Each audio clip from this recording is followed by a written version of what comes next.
Hello दोस्तों। तो आज मैं बात करने वाला हूँ स्टॉक्स की। स्टॉक्स क्या होते हैं, चलिए इसको समझते हैं।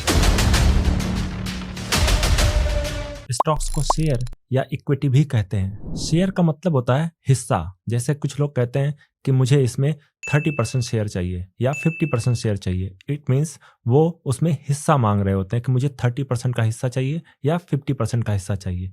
तो शेयर मीन्स होता है हिस्सा। जब आप किसी कंपनी का स्टॉक या शेयर बाई करते हैं तो आप उस कंपनी के हिस्सेदार बन जाते हैं। मतलब कि आप स्टॉक्स के रूप में उस कंपनी की ओनरशिप खरीदते हैं। जितने ज्यादा आपके पास शेयर्स होंगे उतनी ही ज्यादा आपकी ओनरशिप होगी उस कंपनी में। मान लीजिए आपने किसी कंपनी का शेयर बाई किया और कंपनी की वैल्यूएशन 2 गुना हो जाती है तो आपका पैसा भी 2 गुना होगा। अगर कंपनी 10 गुना होती है तो आपका पैसा भी 10 गुना होता है, और अगर कंपनी 1000 गुना होती है तो आपका पैसा भी 1000 गुना होता है। चलो इसको एक एग्जाम्पल के थ्रू समझते हैं। राकेश झुनझुनवाला जी ने 2002-2003 के बीच में टाइटन का शेयर बाई किया था। अगर स्प्लिट और बोनस का एडजस्टेड प्राइस देखें तो उन्होंने 3 रुपए का शेयर बाई किया था टाइटन का 2002-2003 के बीच। आज के डेट में टाइटन के शेयर का प्राइस 3400 रुपए है। मतलब कि कंपनी ने 1000 गुना रिटर्न दिया है अपने शेयर होल्डर्स को। राकेश झुनझुनवाला जी ने 10 करोड़ इन्वेस्ट किए थे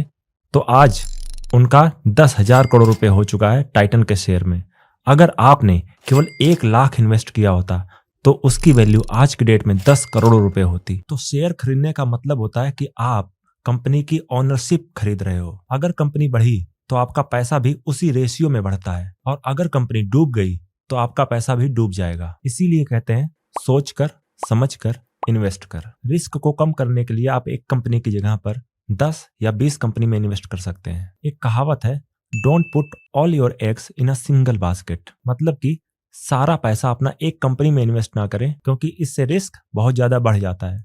अगर कंपनी डूब गई तो आपका सारा पैसा डूब जाएगा। तो चलो आपको समझा देता हूं कि स्टॉक बाई करने से आपको क्या क्या मिलता है। पहला, आपको ओनरशिप मिलती है कंपनी में। दूसरा, आप कंपनी के शेयर होल्डर्स बन जाते हैं। जिसके पास भी कंपनी का शेयर होता है वो कंपनी का शेयर होल्डर होता है। तीसरा, आपको वोटिंग राइट्स मिलते हैं। कंपनी का कोई भी इंपॉर्टेंट डिसीजन होगा, जैसे कि कंपनी मर्ज हो रही है या डीमर्ज हो रही है या फिर किसी नए बोर्ड ऑफ डायरेक्टर को इंट्रोड्यूस किया जा रहा है, तो कंपनी के इस इंपॉर्टेंट डिसीजन में आपका वोटिंग राइट होगा। फोर्थ, आपको डिविडेंड्स मिलते हैं। कुछ कंपनीज अपने प्रॉफिट को शेयर होल्डर्स के साथ बांट देती हैं डिविडेंड्स के रूप में, तो आपको डिविडेंड्स भी मिलता है। फिफ्थ है कैपिटल अप्रिसिएशन।